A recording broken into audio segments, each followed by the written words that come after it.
Lecture भी हम लोग साथ साथ कवर करते हाँ, जाते हैं। बिल्कुल। कोई जरूरी नहीं कि एक जगह बैठे हैं वहीं हम लोग पढ़ेंगे। मैं आपको 5 मिनट में पूरा मड थेरेपी खत्म कर देता हूँ, ठीक है? आइए सब लोग।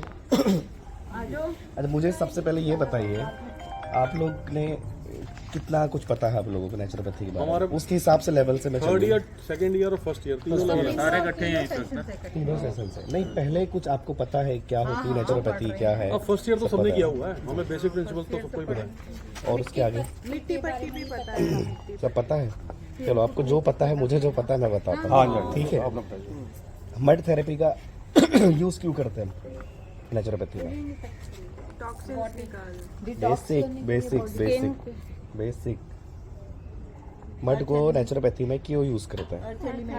Very good, because of earth element. हम लोग नेचुरोपैथी में 5 एलिमेंट्स थेरेपी है, जिसमें मिट्टी एक एलिमेंट है। इसी के लिए हम लोग मिट्टी को यूज करते हैं as a form of therapy treatment. सबसे पहले बात आती है मिट्टी की, तो मिट्टी का गुण क्या है? Characteristic of mud. मिट्टी के 8 गुण है। एक तो ये जहर सोख लेती है, दूसरा गंदी दुर्गंध सोख लेती है, टेम्परेचर मेंटेन कर लेती है और एब्जॉर्प्शन कहते हैं, हाँ, ठीक है? मिट्टी को हम क्यों यूज करते हैं? क्योंकि एब्जॉर्ब कर लेती है टॉक्सिन्स को, ठीक है? और क्या है? और मिट्टी में रेडियम होता है, बहुत सारी बीमारियां लेप से ही ठीक हो जाती हैं। अभी थेरेपी पे मत जाइए, अब बेसिक पूछ रहा हूँ। मिट्टी के और गुण बताइए। मिट्टी टेम्परेचर, देते हमें खाना पीना, मिट्टी में क्या पाया जाता है? सारे एलिमेंट, कौन कौन से? मिनरल्स वगैरह। सारे मिनरल्स हो गए, कौन से? Calcium, iron. तो बॉडी, जब हम मड लेप करते हैं तो कई बार क्या होता है, बॉडी में अगर किसी चीज़ की डेफिशिएंसी है, जैसे किसी को आयरन डेफिशिएंसी है, किसी को मैग्नीशियम डेफिशिएंसी है, अगर मड के अंदर कंटेंट है मैग्नीशियम का, तो बॉडी ऑटोमेटिकली मैग्नीशियम को एब्जॉर्ब कर, मतलब यूज कर लेगा। ये आपने नई चीज बताई है ना? तो ये मड के अपने कंटेंट है। अगर नहीं है, नहीं जरूरत है बॉडी को, तो दूसरा इफेक्ट जो दे रहा है डिटॉक्सिफिकेशन का, कूलिंग इफेक्ट है, डिटॉक्सिफिकेशन का है, एब्जॉर्बिंग कैपेसिटी है, वो आपका देगा ही। अच्छा, मिट्टी का सबसे बड़ा एक गुण और है, जब हम कह रहे हैं कि मिट्टी किसी भी चीज को अवशोषित कर लेती है, एब्जॉर्ब कर लेती है, कैसे? एक एग्जांपल बताइए। अब जैसे अगर किसी के फेस पे पिंपल हो गए तो वो मिट्टी लगा ले तो वो। सर, आप पूरा थ्योरी पे जा रहे हैं, मैं बिल्कुल लेमैन जैसी बात कर रहा सर आप ही बताओ, हमें तो इतना ही पता है, ना ज्यादा ना कम। हूँ। मिट्टी का सबसे बढ़िया गुण है अवशोषण करना। जैसे ही आप मिट्टी, अभी सूखी मिट्टी है, जैसे ही आप उसमें पानी डालोगे तो पानी को क्या कर लेगी? वो एब्जॉर्ब कर लेगी। इसीलिए हम नेचुरोपैथी में मिट्टी को यूज करते हैं, क्योंकि जैसे ही हम बॉडी पे लेप करते हैं या कुछ करते हैं, तो मिट्टी क्या करती है? बॉडी से टॉक्सिन्स को एब्जॉर्ब करती है, खींचती है। किस फॉर्म में खींचती है? क्या फिजियोलॉजी है? स्वेट ग्लैंड्स ओपन होते हैं, ठीक है? स्वेट ग्लैंड से ही आपका टॉक्सिन्स बॉडी मिट्टी एब्जॉर्ब करेगी, ठीक? अब दूसरी चीज ये है टाइप ऑफ मड। मैं मड थेरेपी पूरा पढ़ा दे रहा हूँ। टाइप ऑफ मड, जो अच्छे से सुन लेगा ना, वो ऐसे एग्जाम में लिख लेगा, पढ़ने की जरूरत नहीं है। टाइप ऑफ मड बताइए। काली, लाल, एलोवियल। आपने ये सब सुना है, इसी के हिसाब से इनके अपने अलग अलग गुण हैं। वो आप बुक में ज़्यादा पढ़ लेंगे तो ज़्यादा बेस्ट है, ठीक? जैसे रेड मड है तो उसका एक अपना गुण है, ब्लैक मड है उसका एक अपना गुण है, येलो मड है उसका अपना गुण है, वाइट मड है उसका अपना गुण है, ठीक है? जिस पर्पस के लिए आप यूज़ करें, मुल्तानी मिट्टी है, जिस पर्पस के लिए आप यूज़ करना चाहते हैं उस प्रकार की मिट्टी को आप यूज़ कर सकते हैं। जैसे कोई स्किन से रिलेटेड कोई प्रॉब्लम है, हो सकता है कि मैं मुल्तानी मिट्टी यूज़ करूँ, तो आप आपके आईक्यू के ऊपर डिपेंड है, आपको कैसे रिजल्ट चाहिए, आप क्या करना चाहते हैं सामने वाले के साथ, वैसे आप मड को यूज़ कर सकते हैं। बेसिकली नेचुरोपैथी में पर कौन सी मिट्टी यूज़ होती है? ब्लैक या ब्राउन, बिकॉज ऑफ अवेलेबिलिटी, ठीक? क्लियर। अब आ जाइए थेरेपी पे धीरे धीरे। Selection of mud. सिलेक्शन कैसे करते हैं मिट्टी का? साफ सुथरी होनी चाहिए। मिट्टी का सिलेक्शन ऐसी जगह से करते हैं जहाँ पे ह्यूमन बींग्स का आना जाना कम हो। क्यों? क्योंकि सबसे बेकार हम ही हैं, है ना? तो ज़्यादातर फॉरेस्ट वाला जो एरिया होता है उसको चूज़ किया जाता है, या ऐसी जगह जहाँ पे लोगों का आना जाना कम हो, या वेस्ट एक्सक्रीटा वगैरह कुछ कम हो, गंदगी वगैरह नहीं हो, ऐसी जगह का मिट्टी यूज़ करी जाती है। सबसे पहले क्या किया जाता है, 3 से 4 फीट की मिट्टी खोदी जाती है, उसको ऊपर से हटाया जाता है। क्यों? क्योंकि उसमें बहुत सारे टॉक्सिन्स कुछ केमिकल्स वगैरह होगा, वो होगा, कंकर होगा, पत्थर होगा, तो इम्प्योरिटीज़ ज़्यादा होगी ऊपर वाली सतह पे। इसलिए 3 से 4 फीट तक नीचे वो मिट्टी को खोदा जाता है, उसको अलग किया जाता है, देन 4 फीट से नीचे 8 फीट तक की मिट्टी को कलेक्ट किया जाता है। ये हो गया आपका सिलेक्शन, देन कलेक्शन। अब कलेक्शन भी हो गया, आपने मिट्टी को वहाँ से कलेक्ट कर ली, कलेक्ट करके लेके आए। कलेक्ट करने के बाद आप उस मिट्टी को कूटोगे सबसे पहले, ठीक है, ध्यान से सुनना सब। कूटना है, जैसे ये मिट्टी है, ये भेला है, इसको आपने कूटा, थोड़ा सॉफ्ट हो गया, पाउडर फॉर्म में हो गया। फिर उसके बाद उसको क्या करोगे, छानोगे। उससे भी पहले एक प्रोसेस है कि जैसे ही आपने मिट्टी कलेक्ट करके लेके आए, उसको आप ऐसे किसी भी जार में, कंटेनर में आप उसको स्टोर करके रख दीजिए। उसको 10-15 दिन धूप में रहने दीजिए। क्यों? क्योंकि वो स्टरलाइज हो जाए। स्टरलाइज होने के बाद फिर उसको कूटिए, सॉफ्ट करना है, फिर उसको छानना है। छानने के बाद फिर आपको जब ट्रीटमेंट के लिए उसको यूज़ करना है, तो एक दिन पहले रात में उसमें आप पानी में मिट्टी को भिगोना है, ठीक है। अभी ये सब कुछ मत देखिए, ये सब वेस्ट है, कुछ नहीं है। मैं तो मानता भी नहीं ये सारी चीज़ें, ये ऐसा मत देखना। और आपका सेंटर होगा वैसा करना भी मत, ये वेस्ट है, कोई काम नहीं है। क्यों? अब आ जाइए थेरेपी, एप्लीकेशन कितने प्रकार का होता है। सिलेक्शन पता चल गया, कैसे कलेक्ट करना है, कैसे प्रिपेयर करना है। अब ये पानी डाल दिया, अभी मिट्टी कल के लिए तैयार है। ये लार्ज स्केल जहाँ होता है, जहाँ लार्ज अमाउंट ऑफ पेशेंट्स होते हैं, वहाँ पे ऐसा चल जाता है, लेकिन ऐसा नहीं होना चाहिए। ये भी सब फालतू है, इन्फेक्शन इसमें और हो जाएगा, ठीक होने की जगह इन्फेक्शन होगा। मैं तो ये सारी चीज़ें मानता नहीं, पर जैसा चल रहा है चल रहा है। 70 सालों से नहीं बदला, तो अब क्या बदलेगा। होगा ऑलमोस्ट पेशेंट्स को मैंने देखा है कि कभी हाँ एक चिकनगुनिया वाला होता है, नहीं बेसिकली चिकनगुनिया। आप डेंगू की बात कर रहे हैं? नहीं डेंगू का तो ठीक है। चिकनगुनिया का आपको जॉइंट्स पेन हमेशा रहेगा, थोड़े दिन ठीक हो जाएगा। कभी इस नी पे दर्द है, कभी इस नी में दर्द है, कभी ये शोल्डर में, कभी फिंगर्स में दर्द आ जाता है, और वो बहुत दिक्कत करता है। सर ठीक है, आपका question clear. Full bedsheet pack. एक पुराने में बोलते रहते हैं कि मैडम खुद कैसे करेंगे आप? खुद नहीं कर सकते। सर जब और हॉट फुट बात, पसीना है, स्वेटिंग हो रही है, उसके बाद स्टैट नहा लेना गलत है। लोग बोलते हैं, मतलब कि हमारे बुजुर्ग बोलते हैं कि एकदम गर्मी के बाद नहाओ मत। तो गर्म पानी के बाद आप स्टैट ठंडा नहाने को बोलते हो। After steam, after steam start नहा, followed by cold shower bath, instant. हाँ इंस्टेंट। तो उससे कोई नुकसान तो नहीं? क्यों नुकसान है? हम तो ठंडा गर्म ही कर रहे हैं, एक बार गर्म कर रहे हैं, एक बार ठंडा कर रहे हैं, एक बार गर्म कर रहे हैं, एक बार ठंडा। नहीं, एक्सपोजर देना ही नहीं है ना आपको, इसलिए इमीडिएटली स्टीम के जस्ट बाहर शॉवर बात होता है। आपको ज़्यादा एक्सपोजर नहीं करना है। आप पता है ऐसा थोड़ी कि यहाँ स्टीम दिया है, उधर कैंपस घूम के आ रहे हैं, फिर जाके शॉवर बात ले रहे हैं। वो ठंडा पानी खराब नहीं करेगा? नहीं, वो खराब नहीं करेगा। और ऑलरेडी आपका, और सर्दियों में गर्म पानी से नहाना ठीक है क्या? देखिए वो अपनी अपनी बॉडी की तासीर है। जो बात पित्त कफ वाले हैं, जिसको जैसा सूट होता है वो वैसा कर सकते। कई लोग रहते हैं कि पूरी ठंड में भी ठंडे ही पानी से नहाते हैं, कई पूरी गर्मी में भी गर्म पानी से नहाते हैं। सब अपनी अपनी बॉडी की तासीर के ऊपर है, जैसा उनको यूज़ करना है वैसा यूज़ कर सकते हैं। तो आपका हिप बात हो गया। स्पाइनल बात मैंने आपको वहाँ पे दिखा दिया था। स्पाइनल बात में आपको पेशेंट को ऐसे बेड में ही लेटाना है। स्पाइन मतलब स्पाइन से रिलेटेड ही उसमें ट्रीटमेंट होंगे। सिर्फ आपका स्पाइन वाला पोर्शन ही पानी के अंदर इमर्स रहेगा, चाहे हॉट हो, चाहे कोल्ड हो, चाहे न्यूट्रल हो। फुट रेस्ट जरूरी है, हिप बात में भी, इसमें भी, सब में फुट रेस्ट जरूरी। क्यों? क्योंकि जैसे अगर पैर ऐसे लटके रहेंगे तो ब्लड सप्लाई रुक जाएगा, इसलिए आपको फुट रेस्ट देना जरूरी है। वो कितने मिनट के लिए? वो भी 15 मिनट के लिए, 15 से 20 मिनट, ठीक है। उसमें स्पाइनल बाथ और स्पाइनल स्प्रे दोनों, वो आपको डिपेंड करता है कि आपको स्पाइनल स्प्रे देना है चाहे स्पाइनल बाथ देना है, ठीक है। स्प्रे क्या करेगा? एक थोड़ा साथ में मसाजिंग इफेक्ट भी देता है, लेकिन प्रेशराइज्ड जकूजी, प्रेशराइज्ड पानी लगता है तो इंटरनली नर्व्स को स्टिमुलेट करता है। नर्वस पैरास्पाइनल मसल्स और नर्व्स जो है उसको स्टिमुलेट करेगा। Just like one type of tapping. हाँ, वन टाइप ऑफ टैपिंग, जैसे टैपिंग करते हैं ना, तो टैपिंग का इफेक्ट देगा। उसमें वो हॉट वाटर नहीं देते ना नॉर्मल, किसमें? जैसे जो स्प्रे। हाँ, मैक्सिमम कोल्ड करते हैं।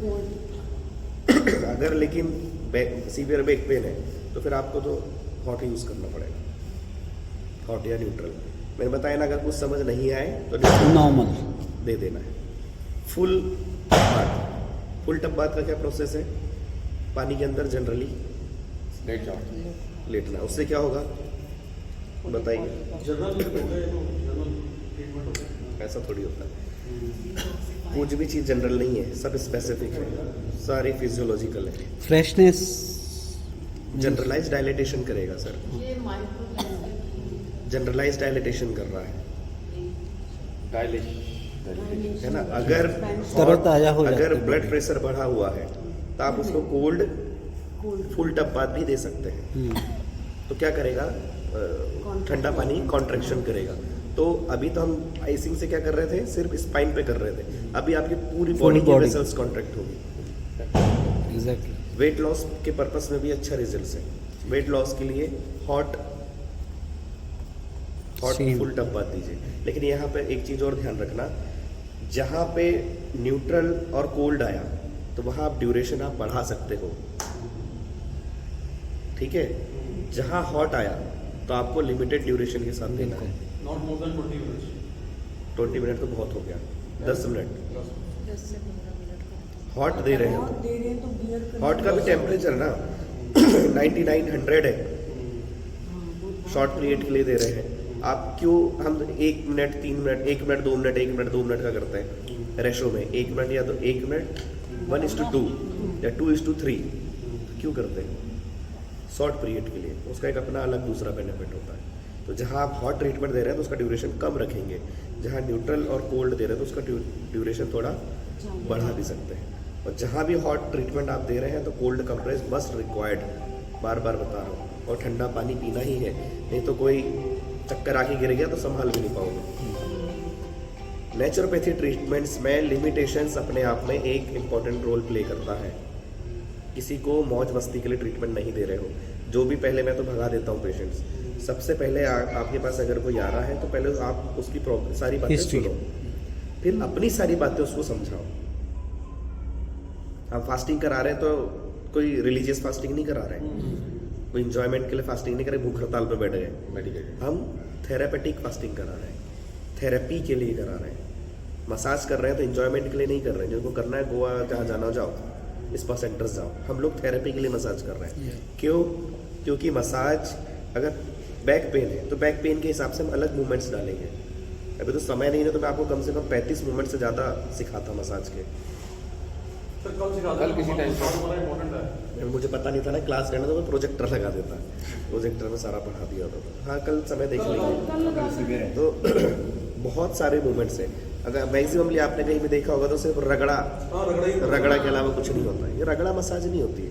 और जो मसल्स फाइबर से वो टूटते हैं, बिल्कुल ब्रेक डाउन। मसल फाइबर्स टूटते हैं। बिल्कुल। हमारे यहाँ तो ऐसी मसाज होती है कि वहाँ मसाज होती है, यहाँ आवाज आएगी आपको, इतना टूटते हैं। फिर तो सब टूटना मसाज नहीं होती। आपका हाथ इतना सॉफ्ट होना चाहिए कि सामने वाले को हाथ लगाते ही वो आधा बीमारी उसकी भाग जाए। नो प्रोग्राम के लिए आप लोग अरेंज कर देंगे फिर से, क्योंकि मुझे भी कफ कोल्ड इतना हो गया ना कि आवाज़ झट नहीं निकल रही। ले आना थोड़ा। नहीं वो उनकी आवाज़ कितने लोग हैं टोटल? 26 7 कितने सर, कितने टोटल है? 26 27 हो गए। चाय मैंने ये बुलवा दिया। बहुत अच्छे thank you sir, so kind of अभी यू। मैं गया तो चाय रख रहे थे, मैंने कहा 15-20 मिनट तो चाय बनने सर अगर घोड़े भी हो जाए साथ में।